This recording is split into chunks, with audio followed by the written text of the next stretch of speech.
Bismillahirrahmanirrahim. Assalamualaikum warahmatullahi wabarakatuh. Alhamdulillahirabbil alamin. Allahumma shalli ala sayyidina Muhammad wa ala ali sayyidina Muhammad. Amma ba'du.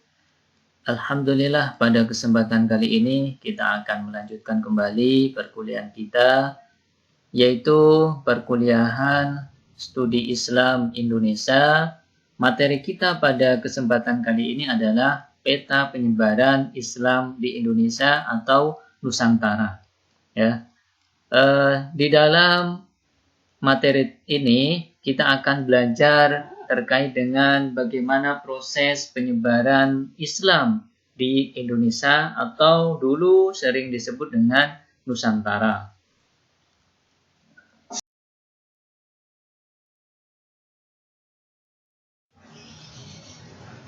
Makna dari peta penyebaran Islam di Indonesia di sini Bapak maksudkan adalah kajian yang menggambarkan, melukiskan tentang bagaimana Islam masuk dan tersebar di Indonesia atau di Nusantara. Jadi materi ini akan mengkaji tentang gambaran ya atau lukisan tentang bagaimana Islam masuk dan tersebar di Indonesia, khususnya pada awal-awal penyebaran agama Islam.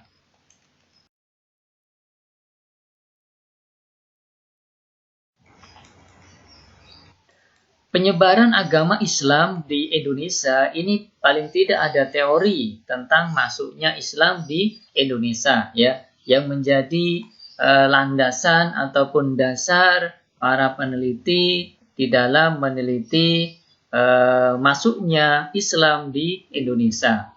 Nah, teori-teori tersebut diantaranya yang pertama adalah teori yang dipelopori oleh sarjana orientalis Belanda. Ya, diantaranya adalah Snoek Horkroge ya, yang berpendapat bahwa Islam datang ke Indonesia pada abad ke-13 Masehi dari Gujarat.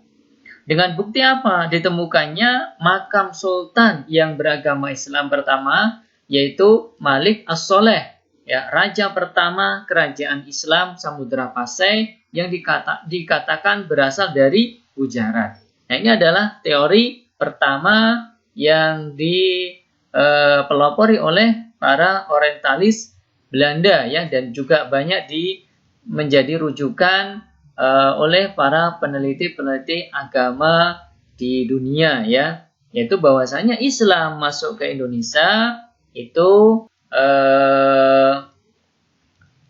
pada abad ke-13 Masehi.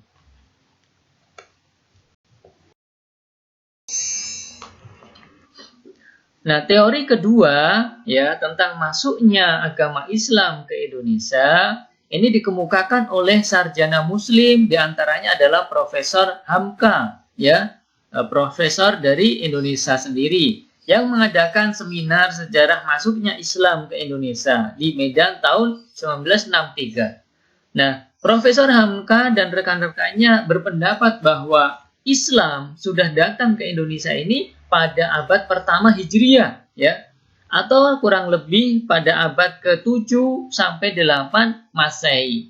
Ini langsung dari Arab ya, dengan bukti jalur pelayaran yang ramai dan bersifat internasional sudah dimulai jauh sebelum abad ke-13. Ya, kalau yang pertama tadi ya, para oriental mengatakan Islam masuk Indonesia itu pada abad ke-13, maka sarjana Muslim, terutama Hamka, Profesor Hamka ini mengatakan Islam masuk ke Indonesia itu pada abad ke-7 Masehi, ya, atau abad pertama Hijriah, ya, 1 Hijriah.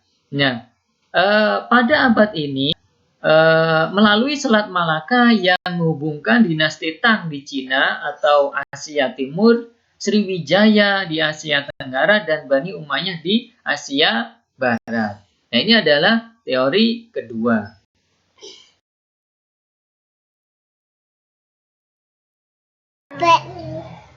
Teori ketiga, ya, ini adalah teori dari sarjana Muslim kontemporer seperti Taufik Abdullah yang mengkompromikan kedua pendapat tersebut, ya. Menurut pendapatnya, memang benar Islam ini sudah datang ke Indonesia sejak abad pertama Hijriah atau abad ke-7 atau 8 Masehi. Tetapi baru dianut oleh para pedagang Timur Tengah di pelabuhan-pelabuhan. Nah, para pedagang ini memang merupakan pedagang dari Arab yang memang sudah beragama Islam dan mereka tinggal di pelabuhan-pelabuhan, ya. Dan barulah Islam ini masuk secara besar-besaran dan mempunyai kekuatan politik pada periode abad ke-13 dengan berdirinya kerajaan Samudra Pasai. Nah, hal ini terjadi akibat apa? Arus balik kehancuran Baghdad di ibu kota Abbasiyah oleh Hulugukan. Baghdad yang pada waktu itu dihancurkan oleh Hulugukan, ya, anaknya Genghis Khan, ya. Nah, itu. Nah, kehancuran Baghdad menyebabkan pedagang Muslim mengalihkan aktivitas perdagangan ke arah Asia Selatan, Asia Timur, dan Asia Tenggara, ya, termasuk di sini adalah wilayah Indonesia. Nah, ini adalah teori-teori terkait dengan masuknya Islam ke Nusantara atau khususnya adalah Indonesia.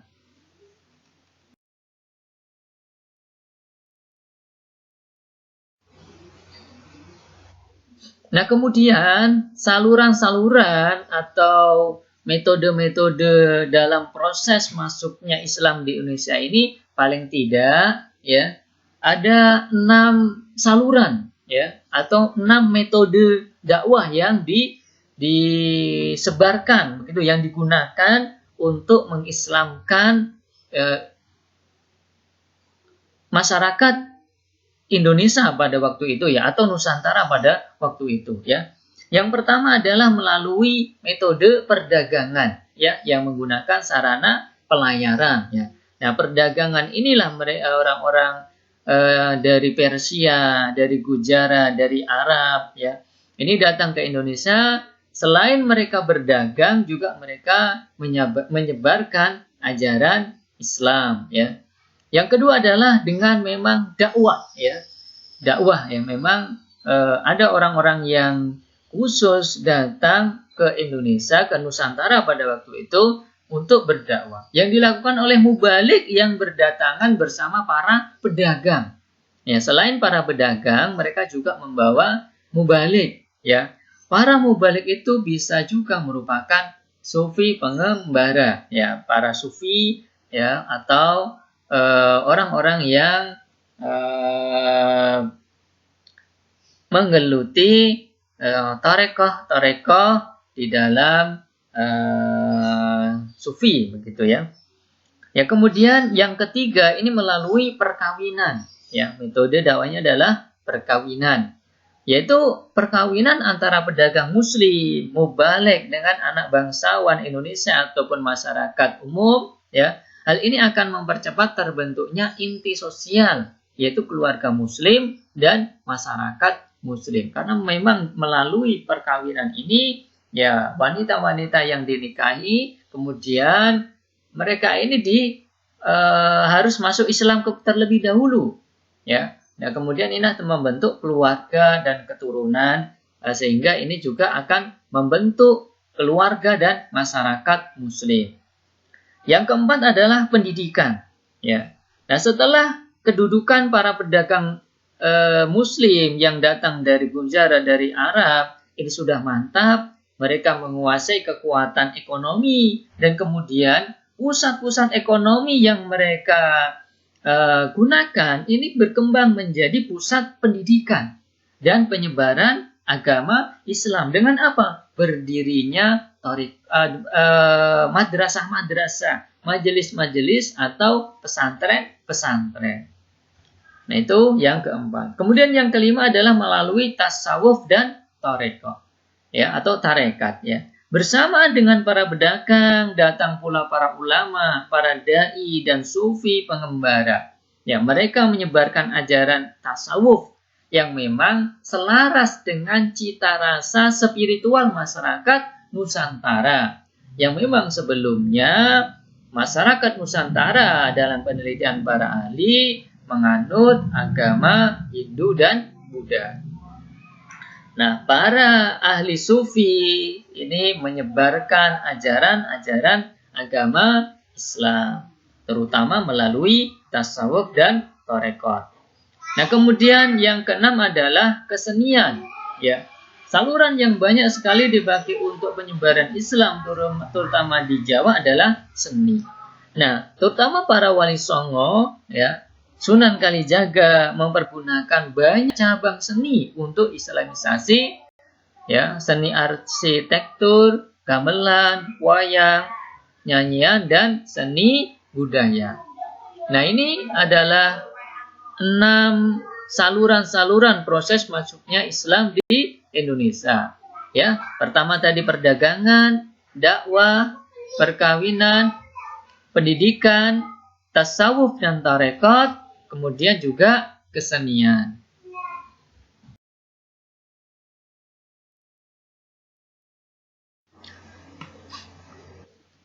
Nah, kemudian jalur Islam masuk ke Indonesia, ya. Ada 2 jalur masuknya Islam ke Indonesia atau ke Nusantara, ya. Yang pertama, Islam masuk ke Indonesia atau Nusantara ini dari segi peta perjalanannya melalui 2 jalur. Yang pertama adalah jalur utara dimulai dari Arab. Ya, jadi memang ada orang Arab, ya, yang kemudian mereka ke Damaskus, ya, atau Syria, ya, kemudian Baghdad, ya, kemudian Gujarat, Sri Lanka sampai Nusantara atau di Indonesia. Ini jalur pertama, ya, Arab, kemudian ke Damaskus, Baghdad, Gujarat, Sri Lanka sampai Nusantara Indonesia, ya. Yang kedua, ini jalur selatan, dimulai dari apa? Arab, Yaman atau Hadramaut, ya, Sri Lanka sampai Nusantara atau Indonesia. Nah, ini jalurnya, begitu ya. Ya, jalur masuknya Islam dari tanah asalnya atau dari wilayah Arab, ya. Nah, itu. Nah, adapun daerah yang mula-mula Islam pertama kali, ya, di wilayah Nusantara pada waktu itu adalah Samudra Pasai atau Aceh Utara dan pantai barat Pulau Sumatera yang selanjutnya menyebar ke berbagai daerah di Nusantara ini, ya.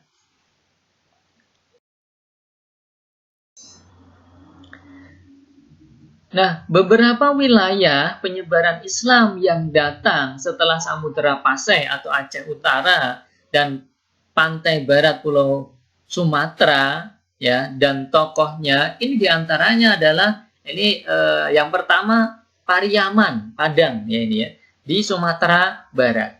Pembawanya adalah Syekh Burhanuddin, seorang Melayu. Nah, ada juga yang kedua Gresik dan Tuban.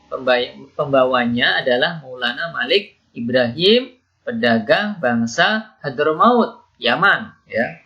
Kemudian yang ketiga adalah Demak, ya. Pembawanya adalah Raden Fatah di bawah bimbingan para wali songo. Yang keempat ada Cirebon, ya. Penyebar dan pendirinya adalah Syekh Syarif Hidayatullah atau Sunan Gunung Jati. Kemudian Palembang, ya, penyebarnya adalah Raden Rahmat.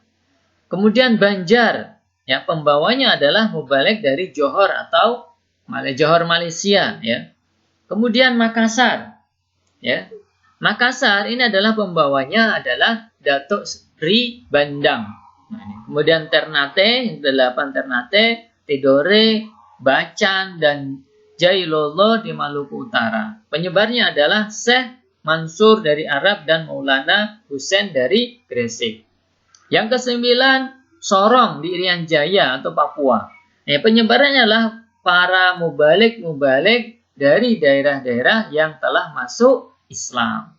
Nah, ini adalah wilayah-wilayah penyebaran Islam setelah Samudra Pasai, Aceh Utara, dan pantai barat Pulau Sumatera.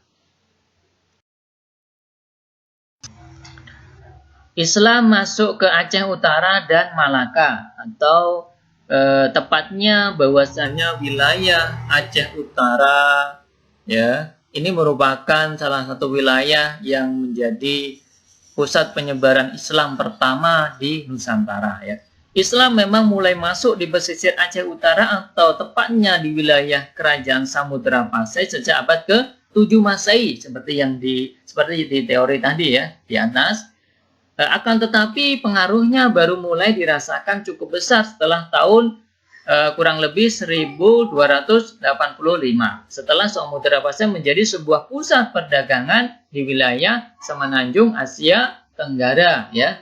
Nah ini, saat itu memang Samudra Pasai bahkan telah menjadi sebuah kerajaan bercorak Islam yang cukup besar. Selain Samudra Pasai, pelabuhan Malaka juga telah memperoleh pengaruh Islam setelah mulai dikunjungi oleh para pedagang Muslim. Ya inilah teori yang menggabungkan antara kedua teori tadi ya, teori pertama dan kedua, ya, yaitu yang dipelopori oleh Taufik Abdullah yang mengkompromikan kedua teori yang pertama dan kedua.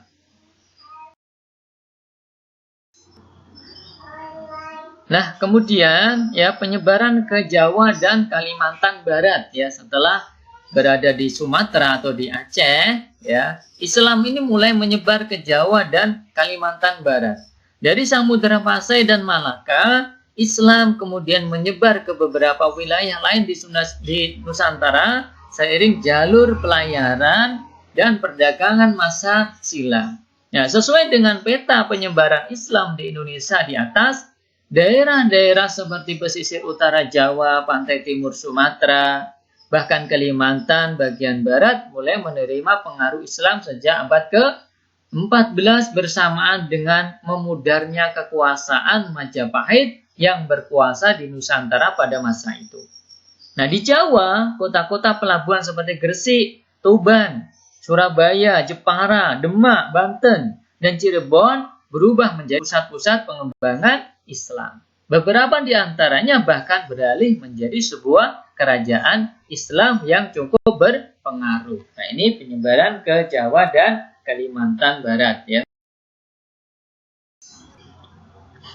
Nah, kemudian penyebaran ke pesisir barat Sumatera ya. Seiring jatuhnya Malaka ke tangan Portugis di tahun 1511, para pedagang yang awalnya selalu singgah di Malaka sebelum menuju Jawa lewat jalur pantai timur Sumatera lantas mengalihkan jalur pelayarannya lewat jalur pantai barat Sumatera, menyeberang Selat Sunda sebelum akhirnya sampai di pesisir utara Jawa. Nah, pada masa itu, kota Padang dan Bengkulu lantas mulai menerima pengaruh Islam, utamanya dari para pedagang Muslim Persia. Ya, makanya di Padang dan juga di Bengkulu ini banyak ritual-ritual yang memang mirip dengan ritual para penganut Islam di Persia ya, yaitu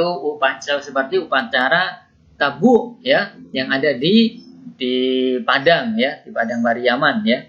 Nah, itu. Kemudian juga di Bengkulu juga ada upacara tabuk yang memperingati 10 Muharram atau wafatnya Sayyidina Husain, cucu Rasulullah Shallallahu Alaihi Wasallam. Nah, ini penyebaran ke pesisir barat Sumatera. Nah, kemudian dari Jawa ke Kalimantan Selatan, Sulawesi, dan Maluku. Ya.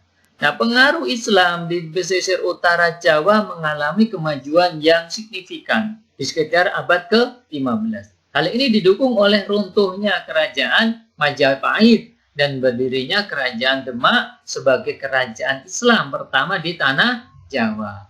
Nah, Demak menjadi pusat penyebaran agama Islam pada masa itu.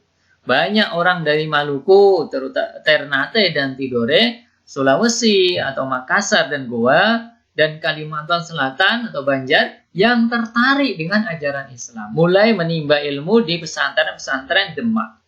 Pasca penyelesaikan pendidikannya, orang-orang tersebut lantas kembali ke daerahnya masing-masing untuk apa? Mengajarkan pemahaman Islam melalui dakwah-dakwah yang masih di wilayah masing-masing. Nah, kemudian bagaimana penyebaran Islam di abad ke-16? Ya, yang pertama bahwa di abad ke-16 di Maluku, Sulawesi, dan Kalimantan berdiri kerajaan-kerajaan bercorak Islam seperti Kesultanan Ternate Tidore, ya, Kesultanan Goa Talo, Kesultanan Makassar, dan Kesultanan Banjar. Ini ya, yang kedua, kesultanan-kesultanan bercorak Islam tersebut juga membantu penyebaran Islam di Nusantara. Nah, Kesultanan Ternate Tidore menyebarkan Islam ke wilayah sekitar Maluku, Papua, dan Sulawesi Utara. Kesultanan Makassar dan Goa Talo menyebarkan Islam ke wilayah Nusa Tenggara, dan Kalimantan Timur. Sementara Kesultanan Banjar menebar pengaruh Islam ke pedalaman Kalimantan. Nah, ini penyebaran Islam di abad ke-16.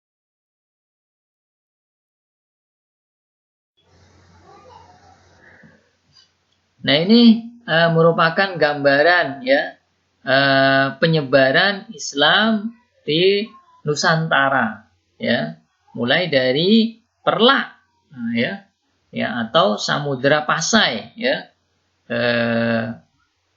Di situ sudah ada jalur-jalurnya, begitu ya, hingga ke Ternate, Tidore, Halmahera, Jailolo, ya, dan sampai Pulau Seram, ya, dan lain sebagainya. Nah, ini adalah peta penyebaran Islam di Nusantara.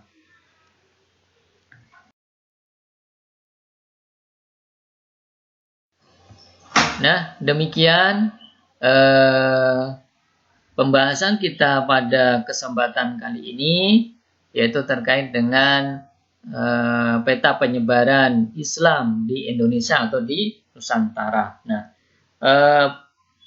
untuk memperdalam pemahaman terkait dengan peta penyebaran Islam di Nusantara ini, ya Anda bisa memperdalam kembali dengan merujuk ke beberapa buku, ya, seperti Sejarah Peradaban Islam Indonesia, ya, Musyrifah Sunanto, ya, Kamil Hamid Baidawi, Sejarah Islam di Jawa, kemudian ada Sejarah Peradaban Islam dari masa klasik hingga modern, kemudian juga Studi Islam Nusantara, ya, oleh Bapak Agus Hermawan dan Roko Patria. Ya, demikian Bapak akhiri. Yang lebih mohon maaf. Assalamualaikum warahmatullahi wabarakatuh.